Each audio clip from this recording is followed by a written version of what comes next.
Hi, this is Denise Matthew, and welcome to episode 31 of the Mandala of Life, 365 Days to Self-Discovery. Today we're staying with collective energy, but we're moving away from abstract collective energy, away from living life and the experiences that mark us as human, and also the experiences that have a beginning, a middle, and also an end. Now we're moving into logical collective energy, where it's all about patterns and predicting the future. This energy says that all beliefs begin with an opinion, but an opinion is absolutely nothing unless we have the details to match. This is where we speak about the ideas that we have in our mind, the hypotheses that we want to try out. But in order to get the support that we need to have the details and the right words so that people will accept what we have to say. Once again, we're staying with collective energy, but now we're moving from the root center up to the throat center, the center for manifestation. But only with the right words can we get the support that we want and need to bring the things that we imagine might be a pattern in the future into manifestation. This is a gate of naming all things in the Maia, and also the right words that we need so that we can explain exactly what we're thinking. Without the right words, what begins as opinions will never get off the ground and manifestation will never happen. This is the gate of details, also called the preponderance of the small. There's lots to be said about the Gate 62, but before we get into new content, let's go over what we talked about in our last episode. In our last episode, we talked about the Gate 53 and how it's part of format energy, and that it's half of the channel of maturation, the 4253. This is where the abstract process begins in the power column, where the goal is to bring the energy to the throat where manifestation can happen. The Gate 53, also called the Gate of Beginnings, is where we begin a cycle that has a beginning, a middle, and an end. And only after we have completed our cycle can we really understand what that experience meant to us and share it with other people. This is abstract energy that looks to the past to understand exactly what happened. There can be a tremendous amount of energy to begin a new cycle when you have the Gate 53. But there's also potential for that energy to fizzle out after the beginning has begun. And that's why it's important to know that this energy comes in two parts: the beginning of the Gate 53 and also the ending of the Gate 42. And when you have all the ingredients that you need, powerful experiences can manifest. And if you want to find out more about the Gate 53, please check out episode 30 of the Mandala of Life. With that said, let's talk about the Gate 62. And please don't forget to check out the other episodes of the Mandala of Life. We can have the most amazing ideas or concepts that we want to bring into the world or to at least experiment with. But unless we have the details or the voice to talk about it to the world, then most times whatever we're thinking just stays in our head and it never really goes anywhere. And that's where the Gate 62 comes into play. Because the Gate 62 articulates exactly what we want to bring into manifestation. It gives the words for the things that we want to tell people. And the words need to be practical and also succinct so that other people can understand exactly what's going on in our mind. But because of the nature of logic, and that logic is all about patterns, and people need to know that the patterns are stable, it's also essential to have the details to back up the hypothesis that you have within your mind. Because without the details, it'll never get off the ground. Before you know it, people will poke holes in your theories, and you'll never have an opportunity to bring your theories into manifestation. This is the 13th gate of the quarter of civilization, where purpose is fulfilled through form. The Gate 62 is half of the channel 1762, called the channel of the organizer, or also called the channel of acceptance. The Gate 17 is where we form our opinions or our hypotheses, but without the details, the Gate 62, no hypotheses or opinions have much weight to bear at all. So you could say the Gate 62 brings a substance to the wispiness of the Gate 17. There's a potential to have a lot of ability to do research, to find the details that you need to support your hypotheses so that people will see that you have something of value to share. But since anything that's new is not easily adopted by the collective, you have to prove that you have a lot of value to give.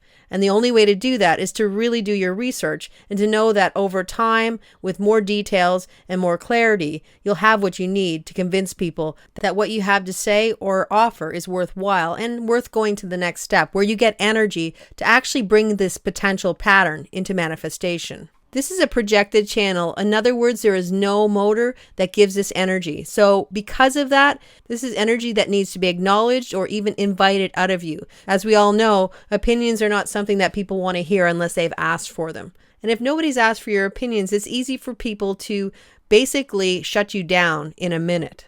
So with this energy, it's not only important to have the details that you need to back up your hypotheses or opinion, but it's also important to be acknowledged or to have it called out of you in some way. And if those two things happen, there's more chance that you'll have the support that you need to move to the next step. But since we're talking about only the gate 62, let's talk about the hanging gate 62.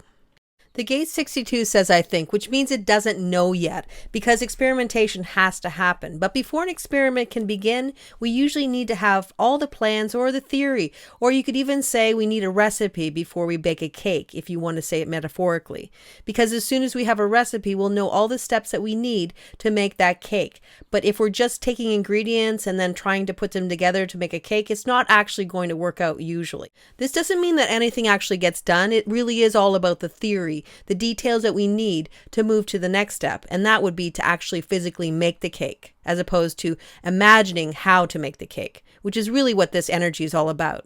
And because the gate 62 is a throat gate, it means that there's an ability to articulate exactly what you want to do. And with all articulation, it's always important to be as clear and concise as possible. And that's why many people who have this energy are able to take a more difficult concept and break it down so that other people can understand exactly what they're trying to say. This energy can be found in people who are wonderful in researching, or people who are teachers, or people who basically break things down so that other people can understand. It's all about universalization of a concept so that other people can see it and they can actually bring it into form, because that's ultimately the whole point of this energy. We could also say the gate 62 is almost like a filter for all the opinions of the gate 17. It decides what is worthwhile and what is best just to leave alone. Because the practical value of the gate 62 is that it knows that without the proper details, then we really don't have anything at all to work with. There can be talent here as well, but the talent that comes out of this energy is talent that comes over time with repetition, as all logical collective energy is. Unlike abstract energy, which can sometimes just be one experience and being over with it or one and done, this is about wash, rinse, and repeat over and again until you have something that is viable or you think will be viable enough to make it to the next step, and that's manifestation. Much like the universalizing energy of the fifth line, there can be an ability to take complicated concepts and break it down into bite-sized pieces so people can understand. What makes sense to you may not necessarily make sense to others, meaning that you probably know where everything is kept even if it doesn't appear that way. So what looks like a mess to others might be in perfect organization based on your unique perspective. Whatever way it shows up, there's a good possibility that your cupboard, shelves, and most of your life is organized. Some people, like Marie Kondo, organizational expert, have literally built their lives on the practicality of the gate 62. Details can be very important to you, and seeing things from every angle as well. Gaining knowledge can be like a sport where more is always better than less. This is all about being logical and finding patterns, and can leave people who carry this energy obsessing about the details of a multitude of things. This can be about collecting information, and there could be a need to be intellectual or be considered someone who's very knowledgeable, basically someone who knows things. This can be about knowledge for knowledge's sake, and sometimes there's a collecting of information that is on some level all about the bragging rights that you basically know things. And sometimes this detailed information can be used as a shield that deflects anyone from seeing beneath the armor of facts that you carry. And there can be a sense that knowing things somehow protects you from being criticized. So for instance, someone could say, well, maybe I'm not handsome or beautiful, but at least I'm intelligent. This so-called protective barrier can prevent anyone, and especially ourselves, from having to take a good hard look at who we truly are, beneath all the facts and information. Knowledge can actually feel like a blanket of security. And this need for everything to have a practical expression can stymie your creativity, because there can be a concept that if something doesn't have a practical application, there's no point bothering to do it. Creativity for creativity's sake can be rejected as frivolous and impractical. Alternatively, there can be an obsessive need to always be right, to know how things work, and really to even use logic as a weapon to poke holes in theories or beliefs that don't align with yours. No matter how far and obscure the facts are you need to disprove someone's theory, you'll go and find out what you can so that you can poke holes in other people's theories. There can be a zeroing in so far that all else falls away, and you become lost in a sea of details that literally carry you away from the basic point of the energy, which is to test a theory and see if there's a practical expression that can be brought into the manifest world. But when you see that this energy is all about testing dreams and seeing what we can use and what's better left alone, there can be a freedom to express the energy of the Gate 62 as it's meant to be, which is all about practicality, details, all in a voice of authenticity. In truth, there's no energy more helpful for organizing and leading people out of the fog and into clarity. In its highest expression, the energy of the Gate 62 has people seeing the world through your eyes and understanding concepts and ideas that seem so easy when you put your voice to it.